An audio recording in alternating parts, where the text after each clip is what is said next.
एक हद से ज़्यादा अमीर देश की सैर करा रही हूँ। सिंगापुर की सैर, एक बेहद खूबसूरत देश। इसकी सैर भी कराऊंगी, साथ ही इसके बारे में बहुत ही खूबसूरत जानकारी भी दूंगी। ये एक ऐसा देश है जो 1965 में आज़ाद हुआ।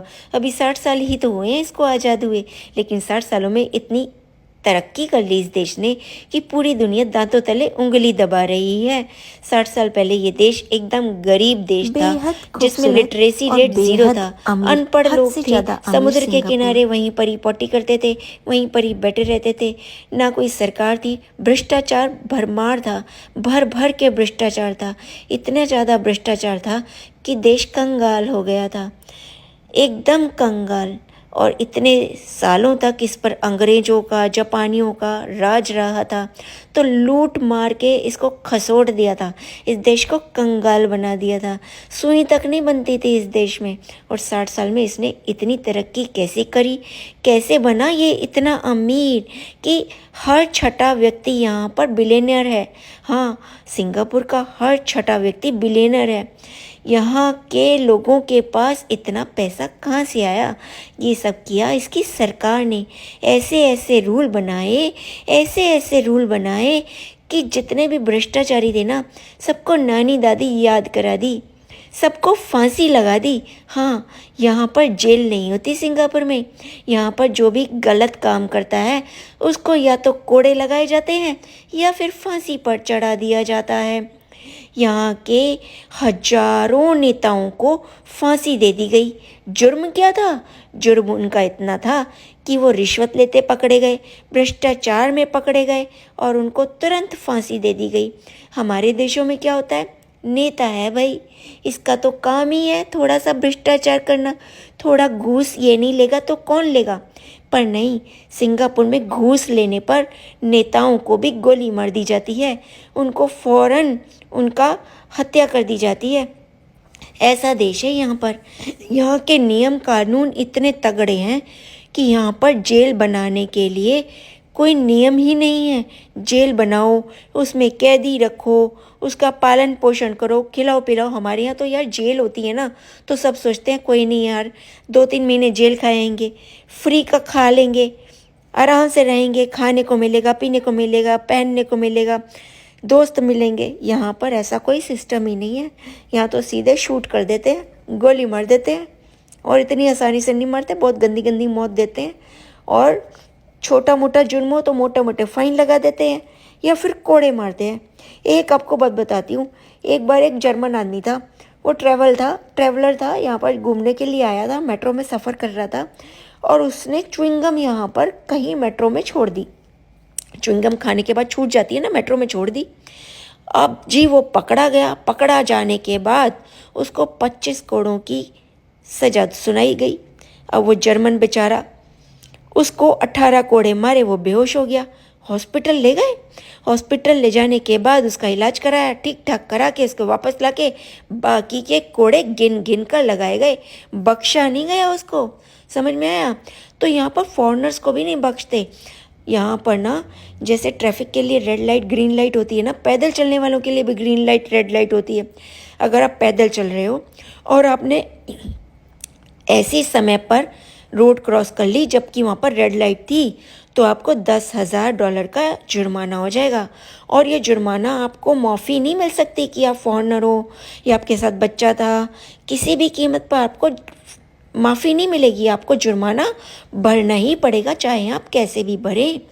तो यहाँ के रूल्स इतने ज़्यादा कड़े हैं, सख्त हैं कि यहाँ पर कोई हिम्मत नहीं करता भाई कि कोई रूल तोड़े। यहाँ पर ना छोटी छोटी चीज़ों पर मोटे मोटे रूल्स हैं। पता है क्या हुआ? एक बार एक आदमी आया यहाँ पर ट्रैवल करने के लिए, अमेरिकन था, और फिर उसने बीड़ी पी, सिगरेट पी, और सिगरेट को पीकर उसका जो ठूठा होता है वो उछाल कर फेंक दिया या उसके गिर गया।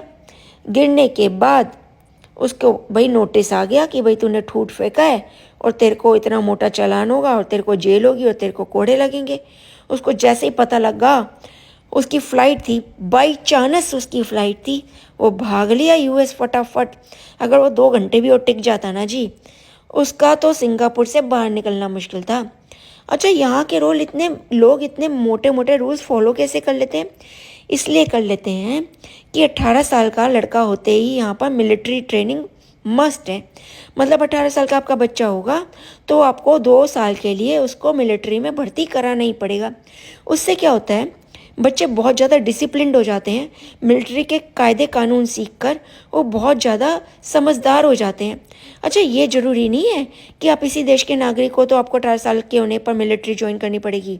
अगर आप इस देश के नहीं हो, बाहर के आए हुए हो, अगर आपको नेशनैलिटी मिल गई है या नहीं मिली है, और अगर आपका बच्चा यहाँ पर रहता है और आपके बच्चे को भी नेशनैलिटी नहीं मिली है, तो भी 18 साल के होने के बाद उसको यहाँ पर मिलिट्री ज्वाइन करनी पड़ेगी।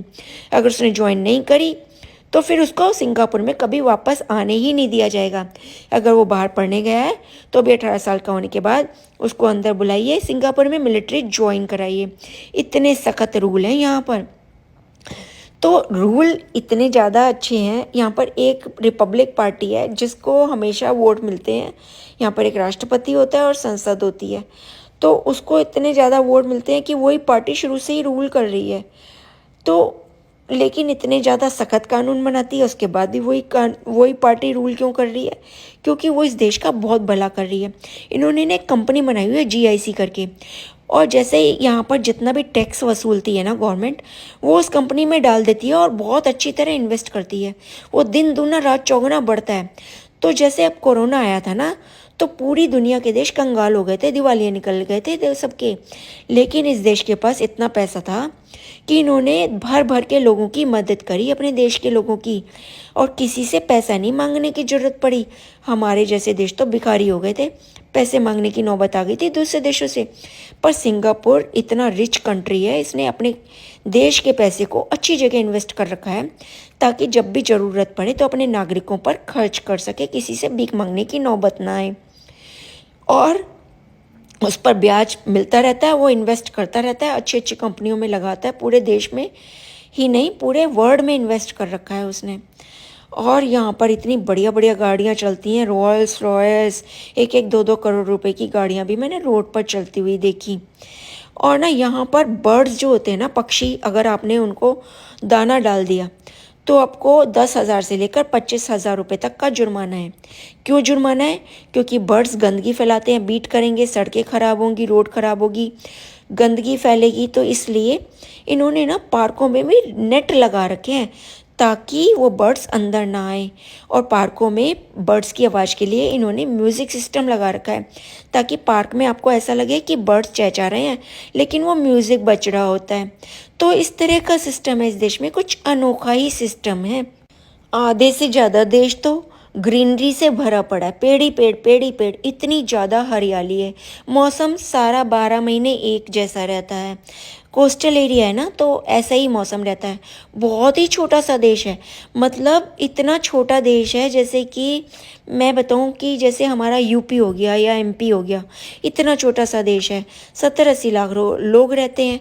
और अगर किसी के पास यहाँ पर मकान नहीं है, 35 साल से ज़्यादा की उम्र है, तो सरकार उसको घर दे देगी कि भैया तुम रोड पर नहीं रहो, भिखारी नहीं बनो, हम आपको घर देंगे रहने के लिए 35 साल तक। लेकिन तुम्हें अपने माँ बाप के साथ रहना पड़ेगा। 35 साल का होने के बाद गवर्नमेंट आपको घर दे देगी। यहाँ पर इतने लोग बिलियनर हैं, लेकिन बहुत सारे लोग एक जैसे घरों में रहते हैं। 80% लोग तो ना एक जैसे घरों में ही रहते हैं, वो शायद गवर्नमेंट के बनाए हुए हैं या कैसे हैं। और 20% लोगों के अपने घर हैं, कोठियाँ हैं। बहुत ही अनोखा, साफ सुथरा और अमीर देश है ये है मरीना बे सैंड्स। 3 पिलर्स पे बनी ये बिल्डिंग बहुत ही खूबसूरत है। इसके ऊपर इन्फिनिटी पुल बना है। अब चलिए दिखाती हूँ हॉकर्स मार्केट। सिंगापुर की और वीडियोस देखने के लिए कमेंट कीजिए। आपसे जल्द ही मिलती हूँ। अभी थाईलैंड, बाली और कुआलालंपुर भी जाऊँगी। अगर आपको वो सब भी देखना है तो कमेंट कीजिएगा।